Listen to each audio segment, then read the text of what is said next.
एमती गोटे नोबेल कज पे मत निमंत्रण देइछंती प्रति वर्ष एमती शिविर ऑर्गेनाइज करंतु आगु आहुरी सक्सेसफुल शिविर एमती रक्तदान शिविर ऑर्गेनाइज करंतु विदाउट एनी हो हल्ला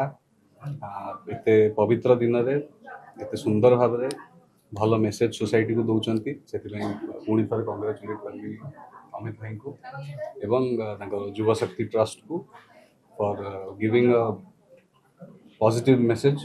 to the youth to the society और आसिक बहुत खुशी पॉजिटिव रुहतु पॉजिटिव मेंटालिटी आगु को बढ़ंतु आउ सोसाइटी प्रोग्रेशन रे समस्त योगदान दिंतु आसतु रक्तदान करंतु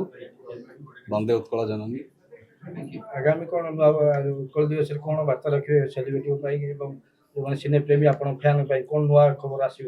खबर आसो जानी ठीक जगह ठीक समय।